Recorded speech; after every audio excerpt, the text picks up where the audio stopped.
अभी से शुरू कर दिया सीसीओ, अभी से क्यों शुरू कर दिया? जवाब तो रखना पड़ेगा ना।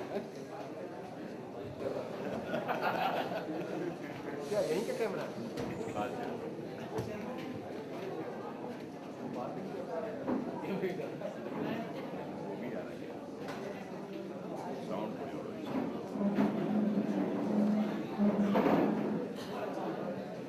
बंद तो कर।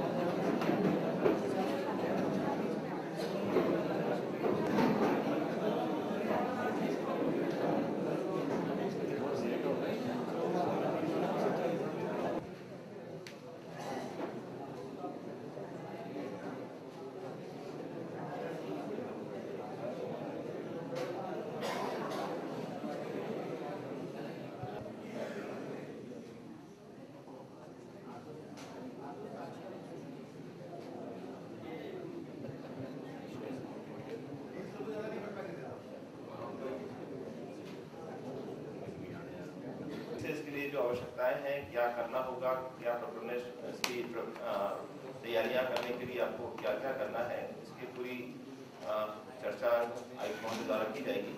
और सेकंड सेशन में इसके पूरी डिटेलिंग पूरी प्रोसेस फ्लो कैसे होगा, इसमें इस पर हम टेक्निकल सेशन रखेंगे।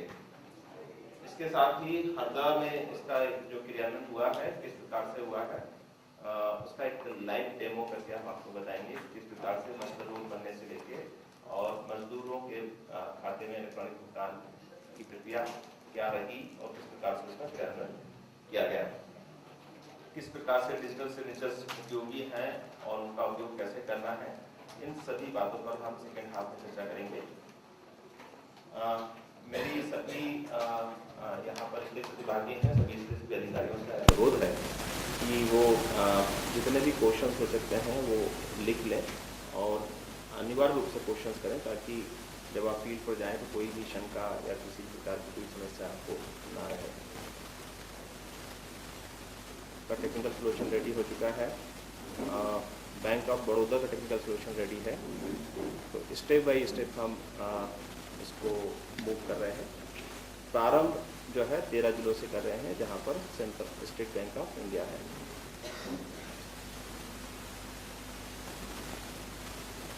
केवल इलेक्ट्रॉनिक माध्यम से होगा, चेक सिस्टम बंद हो जाएंगे, तो अगर इसमें किसी भी तरह का कोई व्यवधान होगा तो पूरा सिस्टम क्रैश हो सकता है। इसलिए आपकी कोई भी शंका अगर आप यहाँ से लेके जाएंगे तो उसका समाधान फिर फील्ड पर आप नहीं कर पाएंगे।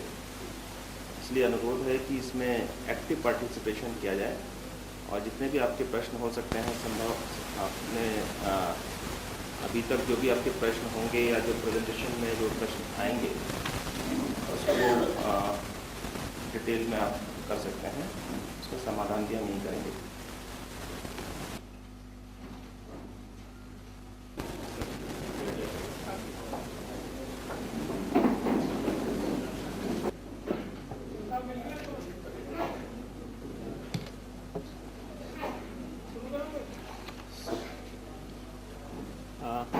सर सर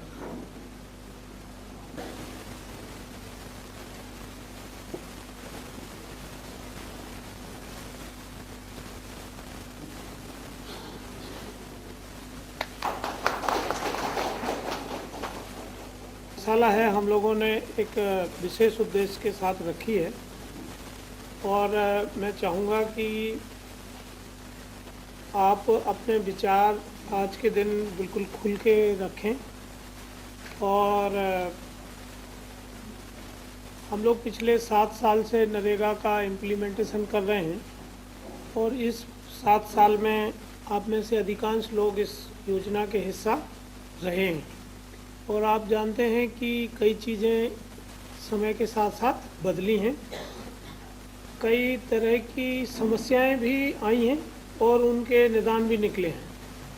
अभी भी कुछ इम्प्लीमेंटेशन की प्रॉब्लम्स हैं और उन प्रॉब्लम्स को कैसे दूर किया जाए और कैसे एक सुचारू स्वचालित व्यवस्था कायम की जाए, जो अपने आप चले। अभी जो मैंने कुछ जिलों का भ्रमण किया,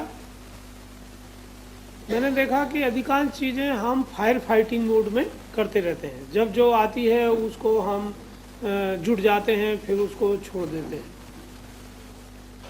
इस तरह से फायर फाइटिंग मोड में बहुत समय, बहुत लंबे दिनों तक काम नहीं किया जा सकता, क्योंकि उसके परिणाम अच्छे नहीं आते हैं। दूसरी चीज़ कि आप देख रहे होंगे कि पिछले 7 सालों में निरंतर नरेगा का जो खर्चा है, मजदूरों को काफ़ी दिक्कतें हैं, और इसमें क्या प्रशासनिक कठिनाइयां हैं, कैसे उनको दूर किया जाए, इसको हमें देखना है। तीसरी चीज़, भारत सरकार ने अभी नया मार्गदर्शिका, नया मैनुअल जारी किया है। हमने आप सबको SMS भेजा था, मुझे उम्मीद है कि आपने डाउनलोड किया होगा। कितने लोगों ने डाउनलोड कर लिया? ओके, आप आधा पढ़ा, एक साहब ने पढ़ा। और तो जब तक हम इसको पढ़ेंगे नहीं, और ख़ास तौर से जो इस कमरे में बैठे हुए हैं, आप सब लोग क्या हैं? सेनापति, नहीं, लीडर हैं। तो लीडर अगर नहीं पढ़ेगा तो मनरेगा का काम आगे नहीं बढ़ सकता है। अभी हम ये देखें कि जो हम मनरेगा का काम है, और ख़ास तौर से 2 काम हम प्रमुख रूप से कर रहे हैं, एक काम करना और एक MIS करना। और काम करने से बड़ा काम क्या हो गया है? MIS करना। तो जिस चीज़ से सहूलियत हो सकती थी वो सहूलियत के तौर पे यूज ना होके एक एक्स्ट्रा काम के तौर पे यूज हो रहा है। सो इसको कैसे स्मूथ किया जाए, और उसके लिए हमें विचार आज करना है। मैं चाहूँगा कि हम थोड़ा सा पुराने समय में जाएं और हम देखें कि किस तरह से हमने काम शुरू किए थे, और उस समय क्यों मजदूर आते थे और आज मजदूर क्यों नहीं आते। मेरा मानना ऐसा है कि जो पुरानी मेट की व्यवस्था थी वो अब लगभग ख़त्म हो गई है। मेट का बहुत ज़्यादा उपयोग गांव में नहीं हो रहा है, ठीक है। सो इसको कैसे रिवाइव किया जाए, अभी हम लोग एक इसी मैनुअल के आधार पर एक छोटी गाइडलाइन आपके लिए बनाने की कोशिश कर रहे हैं। उसमें जो प्रक्रिया हमने निर्धारित की है वो आपके सामने हम रखते हैं, ठीक है। इसमें आप जो समस्या देखते हैं, जो सुझाव दे सकते हैं वो दें। सबसे पहले हम बात करें, नीचे से शुरू करें, तो हमारा पहला स्टेक होल्डर कौन है? जॉब कार्ड धारी। सबसे नीचे कौन है? जॉब कार्ड धारी, जहां से शुरू होती है कहानी। सो सबसे पहले हमें, अभी मैं कुछ जिलों में गया था भ्रमण पे, मुझे कहीं जॉब कार्ड धारी का रजिस्टर पंचायत में नहीं मिला, ठीक है। सो सबसे पहले हमें जॉब कार्ड धारी की सूची को अपडेट करना है। हालांकि आपने अभी जो ये किया है लेबर बजट बनाने की प्रक्रिया, उसमें काफ़ी जिलों ने बहुत अच्छा काम किया, और कई जिलों ने उतना अच्छा काम नहीं किया, उन्होंने ब्लॉक में बैठ के ही बना दिया। हालांकि बना दिया, पहली बार नक्शे पे बनाया, बातचीत हुई, पर जिस तरह से गांव में हम लोग चाह रहे थे कि गांव में हाँ ट्रांजिट बाग हो और गांव को पता हो। जैसे खास तौर से मैं अभी 2 दिन टीकमगढ़ छतरपुर के भ्रमण पे था, मैंने वहाँ गांव वालों से पूछा, सरपंच से पूछा, उनको पता नहीं है कि लेबर बजट बना है। सचिव को पता है, सचिव से पूछा कहाँ बनाया, उन्होंने साहब पंचायत में CO साहब ने बिठाया था, वहाँ बैठ के हमने बनाया। अब मेरे ये समझ में नहीं आता कि CO साहब गांव में क्यों डरते हैं उसको भेजने में, ठीक है। सो मैं ये चाहता हूँ कि सबसे पहले हम एक अभियान लगाएं गांव में। गांव में हम एक गाने वाने बजाने की टीम देखें। हर गांव में भजन मंडली होती ना, उस तरह की एक भजन मंडली रखें। उसको हम जगार दल कहें। क्या कहें? जगार दल, जगाने वाला, ठीक। उसको ढोल धमाके के साथ जो लोग गीत गाना है, गाना गाना है, गांव में एक फेरी निकालिए और सब जितने मजदूर हैं उनको इकट्ठा करिए। और रजिस्टर को एक बार प्रॉपर तौर पे फाइनल कर दीजिए। कितने लोग मर गए हैं, कितने गांव छोड़ के चले गए हैं, कितने ने 3 साल के ऊपर काम नहीं मांगा, उनके नामों को ग्राम पंचायत या ग्राम सभा से अनुमोदन से काट देना है। ठीक है। जो नए लोग आ गए हैं, नया परिवार हो गया है, वयस्क हो गए हैं, ठीक है, उनके नए जॉब कार्ड बनाना है तो उनके नए जॉब कार्ड बन जाए और इसके आधार पे एक रजिस्टर गांव में बना लिया जाए पंचायत में। वो रजिस्टर का प्रारूप आपके इस मैनुअल में दिया हुआ है, उसी प्रारूप पे एक रजिस्टर बन जाए। सो सबसे पहले काम हमें क्या करना है, जॉब कार्ड धारी, सक्रिय जॉब कार्ड धारी को ही कार्ड देना है। बाकी का आप लिखते जाओ उसको, ताकि आपको ये प्रक्रिया करने में आसानी रहे। सबसे पहला हमारा काम, और इसको समारोह पूर्वक मैं क्यों कह रहा हूं, ढोल बोल बजा के, क्योंकि छोटे बच्चे से भी कोई पूछे कि ऐसा कोई नरेगा का काम हुआ था तो वो बता सकता है, बता देगा कि नहीं बता देगा। ऐसे छुपे छुपे करोगे तो नहीं होगा। और आईसी का पैसा है आपके पास, आईसी में पैसा है ना, उससे आप जो जगाड़ दल लगाएंगे उसको स्किल्ड अनस्किल्ड लेबर का जो रेट है वो आप दे सकते हैं।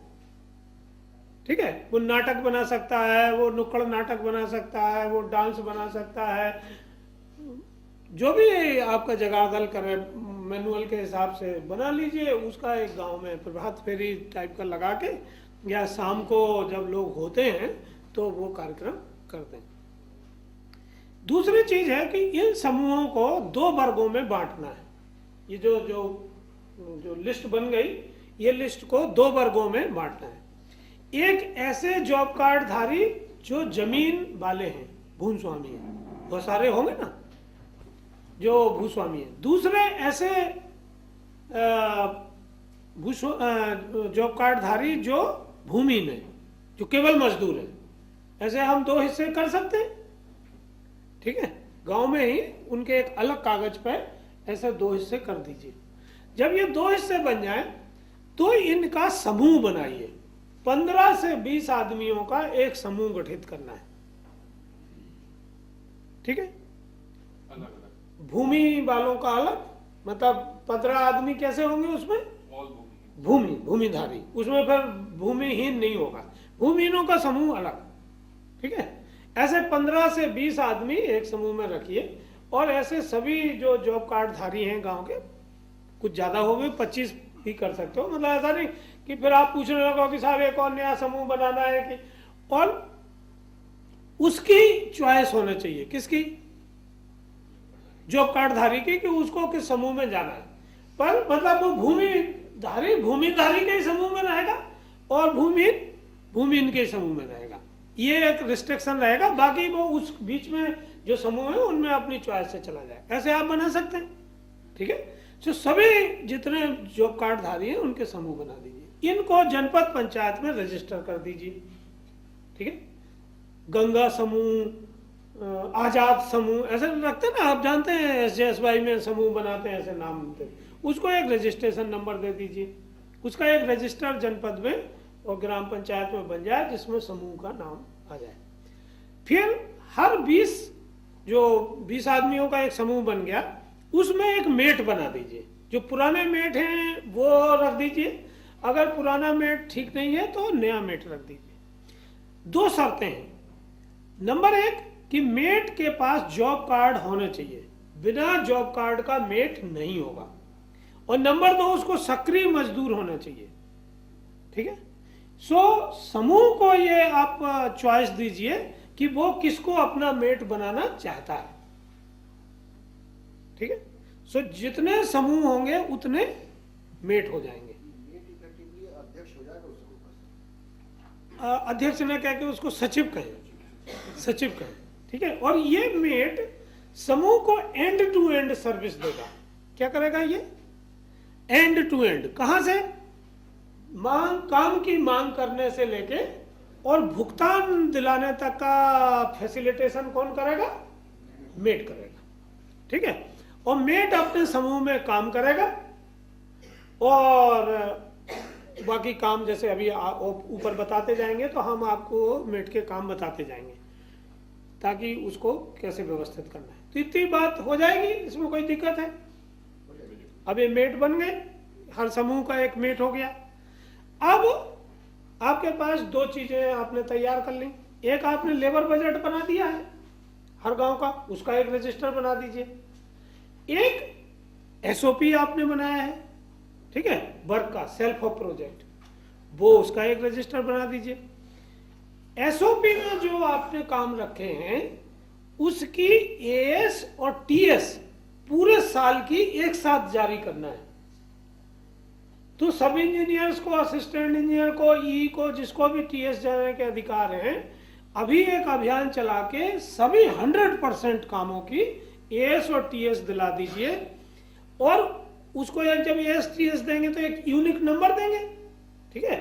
और जो सॉफ्टवेयर है जो अभी ओवेस और इनकी टीम बता देगी, वो उसमें अपलोड करा दीजिए ग्राम सभा के प्रस्ताव सहित भारत सरकार की वेबसाइट पे, क्योंकि अगले साल का लेबर बजट उसके बिना अप्रूव नहीं होगा, भारत सरकार अप्रूवल हमें नहीं देगी।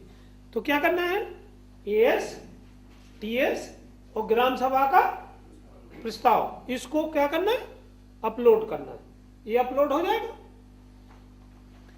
सो अब आपके पास जॉब कार्ड धारी हो गए, आपके पास कामों की सूची हो गई और आपके पास मेट हो गया। अब ये जो ग्राम पंचायत में रिकॉर्ड बनाना है, ये जो मैं बता रहा हूं, इस ये जो मैनुअल है उसमें रिकॉर्ड दिया हुआ है कि कौन कौन से रजिस्टर बनाना है। आप सरकारी प्रेस में जिला पंचायत जो है वो रजिस्टर छपा के, जो फॉर्मेट छपाना है सरकारी प्रेस में छपा के ग्राम पंचायतों को उपलब्ध कराएंगे, ताकि सबके पास एक जैसे रजिस्टर, एक जैसे फॉर्मेट हो। उसके प्रारूप आपको कहाँ मिलेंगे, ये मैनुअल में, ठीक है। उसमें हिंदी में दिए हुए हैं, हिंदी का मैनुअल डाउनलोड करना, उसमें अंग्रेजी हिंदी दोनों का है। आप हिंदी वाला डाउनलोड कर लीजिए, उसको पढ़ लीजिए, उसमें ये प्रारूप है। सो ये हो गया। अब ये रिकॉर्ड कौन बनाएगा, रिकॉर्ड बनाने का काम है किसका, नहीं, ग्राम रोजगार सहायक। सेक्रेटरी बहुत बिजी आदमी है, वो काम नहीं कर सकता। जैसे जिला पंचायत का सीओ, जनपद का सीओ बहुत बिजी आदमी है, वो 350 योजनाएं चला रहा है। हमें आपको अगर नरेगा ठीक से चलाना है तो एक आदमी आपको ऐसा आइडेंटिफाई करना है जो केवल नरेगा का काम ही करे और कुछ काम नहीं करे। तो ग्राम रोजगार सहायक का फुल टाइम काम होगा कि वो सचिव का जो काम है वो काम करेगा, ठीक है। उसको आगे अभी सरकार विचार कर रही है कि सह सचिव हम घोषित करें। अभी चूंकि वो नहीं हुआ है इसलिए मैं वो बात आपके सामने नहीं रख रहा हूं, पर वो क्या काम करेगा, पेपर वर्क। जो ग्राम पंचायत का रिकॉर्ड बनना है, जैसे जॉब कार्ड धारियों का, एसओपी का डिमांड आएगी, उसका एएसटीएस जारी होगी, केस बनेगा, जो भी काम पंचायत में होगा वो कौन फैसिलिटेट करेगा, ग्राम रोजगार सहायक, उसका वो जॉब चार्ट होगा। अब प्रक्रिया समझिए। प्रक्रिया ये है कि 20 आदमियों के समूह एक काम मांगेगा, ठीक है। सो उसमें एक फार्म है काम मांगने का, 2 फार्म है उसमें, एक व्यक्तिगत काम मांगने का, एक समूह में। समूह वाले फार्म पे कौन भर के देगा डिमांड, मेट।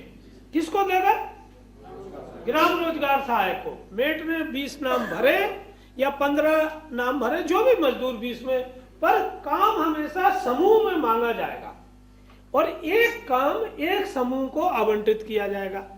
अगर कोई काम बड़ा है, जैसे मान लीजिए एक सड़क बना रहे हैं आप, ठीक है, या कोई बड़ा तालाब खोद रहे हैं, तो उस काम को ऐसे खंड करके अलग अलग समूहों को अलग अलग काम अलॉट कर दें, ताकि वो समूह रुचि के साथ काम करें। क्योंकि जो उनकी वेतन बनती है, उनकी मजदूरी बनती है, वो एवरेज से बनती है, औसत से बनती है। तो अगर एक जैसे मजदूर एक समूह में काम करेंगे तो वो मैक्सिमम मजदूरी ले सकते हैं। आप समझ रहे, इसलिए समूह की जरूरत है। तो समूह ने काम मांगा, अभी कल्पना करते हैं कि 20 आदमियों ने काम मांगा, ठीक है। सो 20 आदमियों के नाम भरे गए, वो पर्ची भर के किसके पास आ गए, रोजगार सहायक। रोजगार सहायक ने सचिव और सरपंच की मदद से एक काम, पहले तो उनको पावती दे दी, किसको, मेद को पावती दे दी कि हम काम मांगा। अब पावती देने के बाद उसने सचिव और सरपंच के साथ मिलकर एक काम अलॉट कर दिया। मान लीजिए उसने अलॉट किया कि एक स्टाफ डैम बनना है, ठीक है, स्टाफ डैम एसओपी में है। कोई भी काम आगे से ऐसा नहीं लिया जाएगा जो एसओपी में ना हो, ठीक है। राज्य सरकार कहे, सांसद जी कहें, विधायक जी कहें, मंत्री जी कहें, सरपंच कहें, अध्यक्ष कहें, जिसको भी काम जुड़वाना है वो कहां जुड़ेगा? एसओपी में। बिना एसओपी के कोई काम नहीं लिया जाएगा। एसओपी को अनुमोदित करने का अधिकार किसको है? ग्राम सभा को। जो काम ग्राम सभा अनुमोदित करेगी उसको ऊपर कोई काट नहीं सकता है, ठीक है।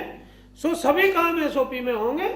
एसओपी से आपने एक काम अलॉट कर दिया, अलॉट हो गया। अब ये कागज लेके ये आदमी आएगा कहां? जनपद। क्या क्या कागज लाएगा? मांग पत्र और जो काम अलॉट हुआ है वो, ठीक है। जनपद में कंप्यूटर है, कंप्यूटर में वो एक पेज खोलेगा, उन 20 आदमियों के नाम डालेगा, जैसे नाम भरेगा वैसे ही उसका डेटा से नाम आ जाएगा और वो काम अलॉट कर देगा, ठीक है। सो ये एक मास्टर क्रिएट हो गया। क्या हो गया? मास्टर क्रिएट हो गया। अब इस मास्टर का प्रिंट निकाल लिया, इसको जनपद के जो सीओ साहब हैं वो क्या है? प्रोग्राम ऑफिसर, उनको साइन करना है, वो साइन कर देंगे और ये मास्टर लेके चला जाएगा कौन? ग्राम रोजगार सहायक। कहां? गांव में। और किसको दे देगा?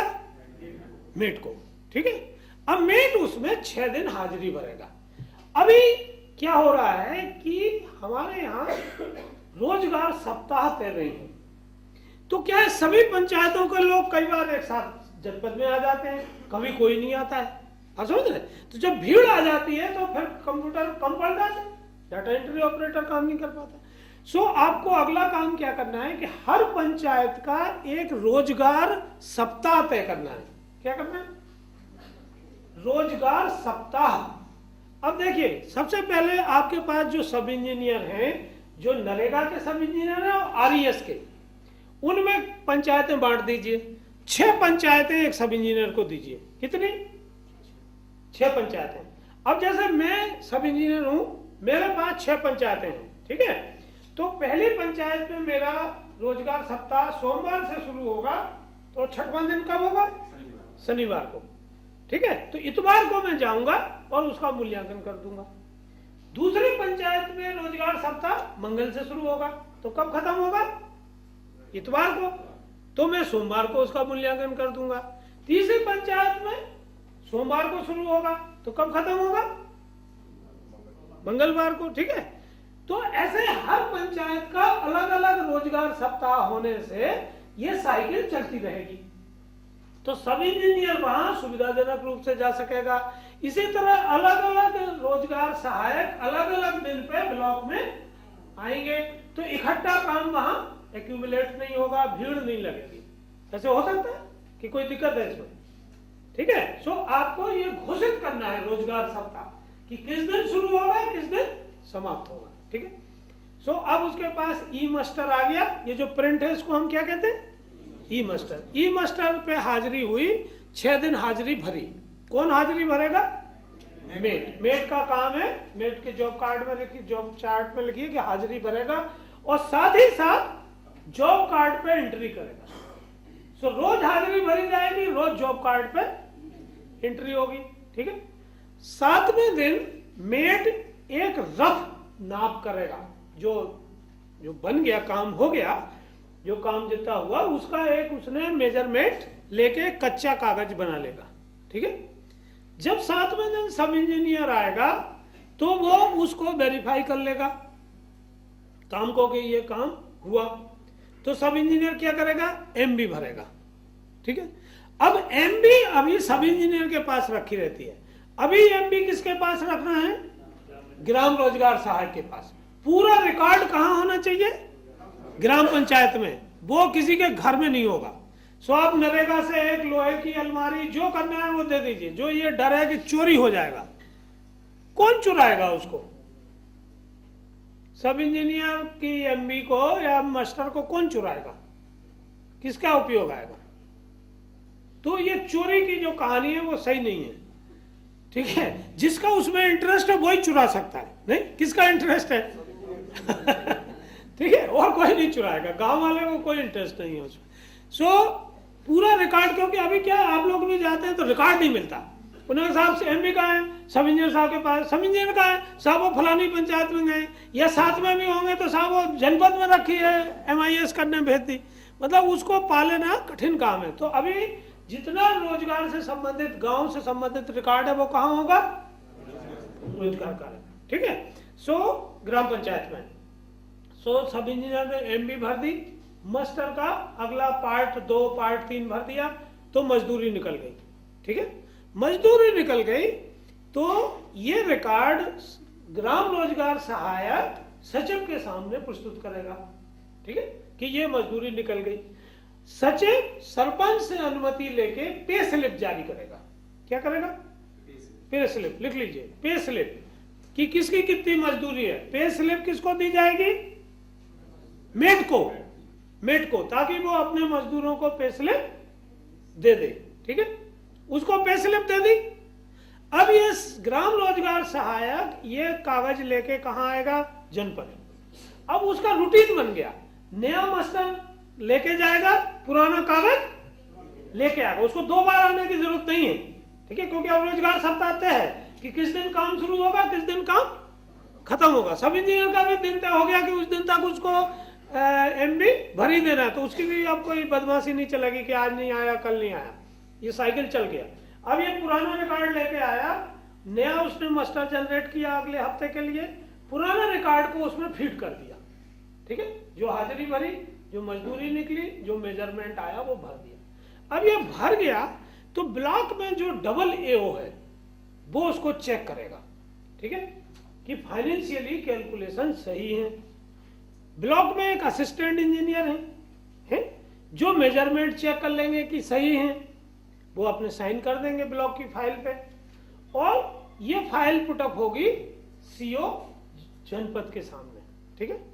CO जनपद FTO जारी करेगा, क्या, फंड ट्रांसफर ऑर्डर।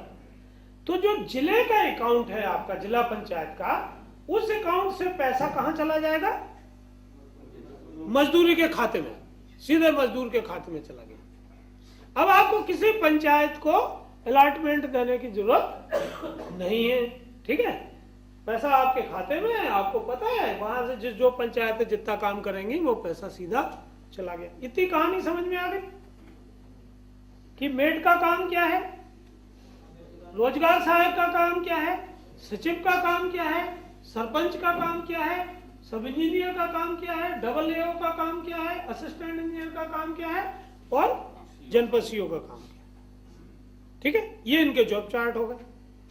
ये कहानी हो गई मजदूर के लिए, ये प्रक्रिया किसके लिए है, मजदूर के लिए। अब दूसरी समस्या है मटेरियल, कि मटेरियल खरीदा जाए, ठीक है। अभी मटेरियल खरीदने में पंचायतें कोई नियम कानून का उपयोग नहीं करती, ठीक है। सो आपको ये करना है, पंचायत एक्ट, कितने लोगों ने पंचायत एक्ट पढ़ा है,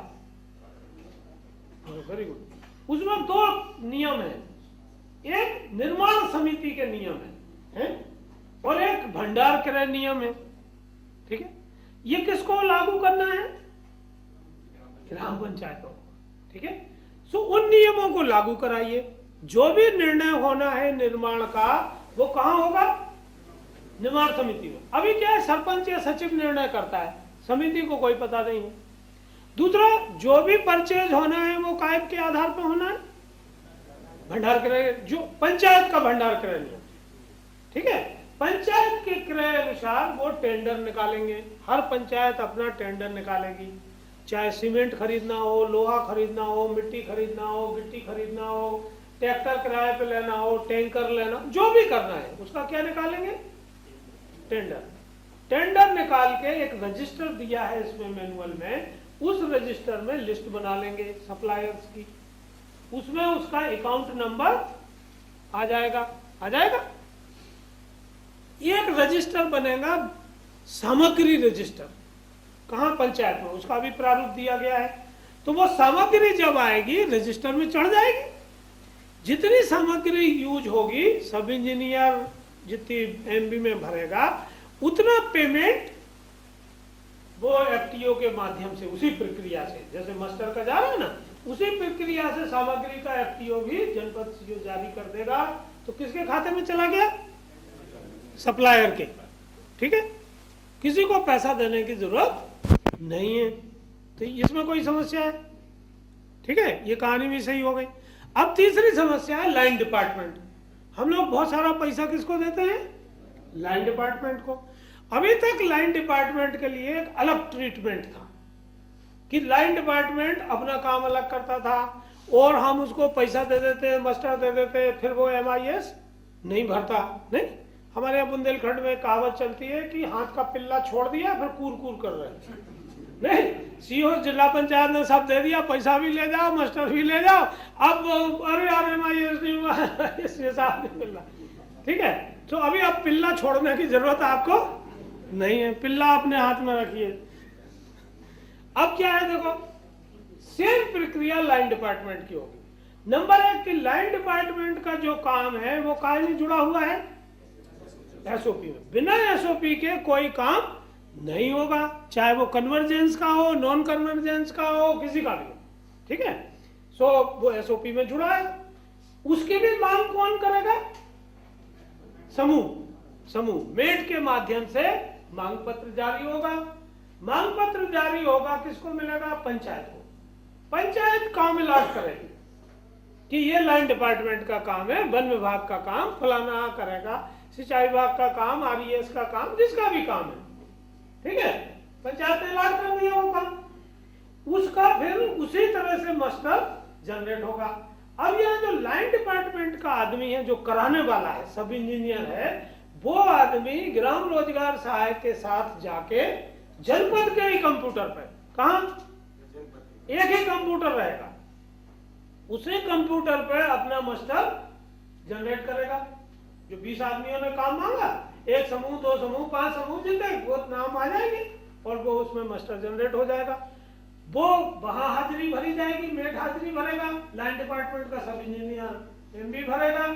ठीक है, उसका मेजरमेंट हो जाएगा। मेजरमेंट होके जो लाइन डिपार्टमेंट का आदमी है स्वीकृत करने वाला, वो स्वीकृत कर देगा। क्या कर देगा? स्वीकृत कर देगा, पे स्लिप जारी कर देगा।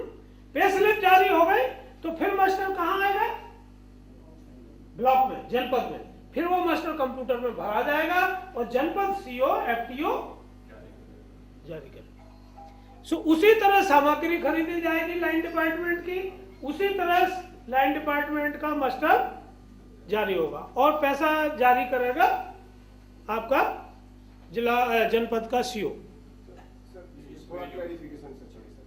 इसमें सर अभी तक जो लाइन डिपार्टमेंट के काम और जो अपने कन्वर्जन के काम है उसके AS और TS जिले से है सर। हाँ ठीक है, देखो अब मैं आ रहा हूँ उसमें मैं एक मिनट भी बात उसमें जिले से होते हैं सर। तो जैसे जो लाइन डिपार्टमेंट के जो एग्जीक्यूटिव इंजीनियर है वो TS देते हैं और जिले के जो प्रोग्राम ऑफिसर कलेक्टर हैं DPC वो उसमें AS जारी करते हैं। ठीक है, और पूरा का पूरा उसका MIS जो है वो लाइन डिपार्टमेंट के माध्यम से होता है। ठीक है, भुगतान भी लाइन डिपार्टमेंट। वो अब कहाँ जाएगा? अब वो आप बता रहे हैं कि वो AS TS भी ग्राम पंचायत नहीं होगा। अभी 5,73,000 की है। अभी आप नहीं समझ, जो 5 लाख तक के अधिकार हैं वो किसको है? पंचायत। 5 लाख तक कन्वर्जेंस की भी वही पंचायत करेगी। एग्जैक्टली, अगर 2 या 2 से अधिक पंचायतों में कोई काम फैला हुआ है, जैसे इंटर पंचायत काम है, तो फिर जनपद में होगा। अगर इंटर जनपद पंचायत है, कोई काम ऐसा है जो 2 जनपदों में या 3 जनपदों में फैला, तो जिले में होगा। अब समझे? तो जो AS TS के अधिकार है वो हम बदल नहीं रहे हैं, वो वही रहेंगे। जहां सब इंजीनियर को अधिकार है सब इंजीनियर TS देगा, जहां सरपंच को अधिकार है इसके सरपंच AS देगा, जहां जनपद को अधिकार है असिस्टेंट इंजीनियर को, जनपद CO को वो AS TS देगा, जहां कलेक्टर को और एग्जीक्यूटिव इंजीनियर को वो देगा, जहां कमिश्नर को सुपरिटेंडिंग इंजीनियर को वो देगा। वो पुराने सिस्टम है। फर्क केवल ये है कि अलॉटमेंट किसी को नहीं जाएगा। कहां रहेगा अलॉटमेंट? जिले के खाते में। अभी जिले के खाते में रहेगा और जब 50 जिले इस पे आ जाएंगे तो राज्य के खाते में रहेगा। फिर जिले को भी अलॉटमेंट नहीं जाएगा, फिर सक्सेना जी का ही खाता चलेगा और इनके खाते से सबको ऑटोमेटिक पैसा मिलता जाएगा। ठीक है ना। सो अभी जिले का खाता चलेगा 2-3 महीने, जब तक सब जिले इस पे नहीं आ जाते हैं। नंबर 1। नंबर 2, जो MIS है वो जो अभी हम काम करने के बाद करते थे वो अब कब करना है? पहले करना है। तो उसमें भी कोई फर्क नहीं, केवल टाइमिंग का फर्क हो रहा है। ठीक है ना। जो काम आप भुगतान के बाद करते थे वो हम काम क्या कह रहे हैं? काम वही है, काम कुछ ज्यादा नहीं है, एक कागज ज्यादा नहीं बनाना है, एक कागज कम नहीं करना। और चूंकि ये साइकिल व्यवस्थित रूप से चले इसलिए 2 चीजें इंट्रोड्यूस हुई। एक क्या? रोजगार सप्ताह। तो लैंड डिपार्टमेंट का भी रोजगार सप्ताह होगा, वो वही सप्ताह होगा जो उस पंचायत का सप्ताह है, वो उससे आगे पीछे नहीं होंगे। इसी तरह समूह में चूंकि मजदूर कम होते जा रहे हैं, मजदूरों को लाने के लिए, फैसिलिटेट करने के लिए समूह बना के उनको लाने की आवश्यकता है। आप समझ गए? अभी हम लोग कुछ चीजें विचार कर रहे हैं, वो हम अभी बाद में बात करते हैं। तो ये जो इतना सिस्टम है, इसमें आप कोई सवाल आप पूछना चाहें तो आप पूछ सकते हैं, कोई भी। सर इसमें जैसे पोस्टल जो अभी रहेंगे वो 500 रुपए तक का तो किसी से भी ले सकता है और 15,000 तक भी, और जबकि 15,000 से ऊपर का लेगा तो उसको क्या मिलेगा, जबकि अपने शासन के जो नियम है उसमें 25,000 के बाद जाना है। तो सर आपकी जो लिमिट है तो जिस समय ये कैंप आता है उससे तो लगभग 20 साल हो गया इसको, तो उसको बदला। आपने बहुत अच्छी बात उठाई। हमने पंचायत कैसे नहीं होगा? एग्जैक्टली हमने वो विभाग के साथ टेकअप किया, कमिश्नर पंचायत लाएंगे। सर एक विसंगति है कि टीएस के पावर एई और एसटीओ से 5 लाख के हैं, जबकि सीओ की हैसियत से मुझे पावर 10 लाख के। तो सर की विसंगति है जी, उनको भी 10 लाख कर दो सर, तो हम कम से कम दोनों मिलकर एक टीएस कर सकें। ठीक है। तो सर 8 लाख टीएस करना है तो हमें ई से बात करनी पड़ेगी। ठीक है। कन्वर्जेंस में सर अभी अगर 5 से 10,000 रुपये का भी कन्वर्जेंस होना है तो वो TS एग्जीक्यूटिव इंजीनियर देते हैं और AS के पावर उसमें कलेक्टर साहब को है 5,000। ठीक है ना, तो क्या दिक्कत है? उसके कारण काम थोड़ी देखो, केवल जो TS AS होना है किसी को भी देना हो। मैं क्या कह रहा हूँ, आपने मेरी बात ध्यान से नहीं सुनी कि पूरी साल की एक मुश्त देना है, चाहे कलेक्टर साहब दें, चाहे कमिश्नर साहब दें, चाहे CO साहब दें, किसी भी लेवल के, पूरी साल की AS/TS एक साथ देना है। अगर कोई काम बीच में जोड़ना है तो उसको पूरी प्रक्रिया अपनाना होगी कि वो उस पंचायत की SOP में सम्मिलित हो, ग्राम सभा से अनुमोदित हो और फिर उसकी AS/TS हो। आप समझ रहे मेरी बात? बिना AS/TS के कोई SOP इस बार स्वीकृत नहीं होगा। पुराने काम जो है, पुराने काम भी इसी प्रक्रिया में चलेंगे। 1 अप्रैल से ये प्रक्रिया आपको लागू करना है, चाहे पुराना काम हो चाहे नया काम हो। समूह के झगड़े होंगे तो उसका निकाला का सीओ जनपद करेंगे। जैसे आपस में समूह ने बोला, कोई बोल रहा है कि X काम चाहिए, कोई बोल रहा है Y काम चाहिए, कोई ये ग्राम पंचायत का अधिकार है। काम ही नहीं मांगे। देखो अभी उस पर अभी ये जो हम सोचते हैं कि काम नहीं मांगता है, अगर गांव में मध्य प्रदेश में हमने एक सर्वे कराया था, मध्य प्रदेश में 22% सरप्लस लेबर है। ठीक है, जो हमेशा प्रदेश के बाहर जाती है, आप सबके जिलों से जाती है, टेम्पररी माइग्रेशन करता है। हमारी जनसंख्या कितनी है? 7 करोड़। ठीक है, 7 करोड़ का 22% कितना हुआ? 1,40,00,000 आदमी हर साल टेम्पररी माइग्रेट होते हैं। ठीक है, आप ये सोचते हैं कि उनको वहां ज्यादा पैसा मिलता है इसलिए वो जाते हैं। ठीक है, जैसे जो अनस्किल्ड लेबर बाहर जाएगा, मान लो दिल्ली जाएगा या गुजरात जाएगा, तो कितना उसको वेतन मिलेगा, मजदूरी मिलेगी? अनस्किल्ड 250 से 300 रुपये 200 से 150 से 200 250 रुपए तो शिवपुरी में मिल रही है। काय का?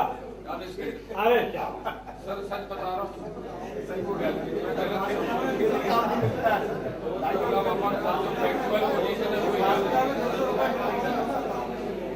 सुनो यार, एक मिनट। जो फ्रिंज एरिया है शहरों के पास के फ्रिंज एरिया है, वहां ये चीज मिलती। देखो मैं अभी एक कहानी बताता हूँ।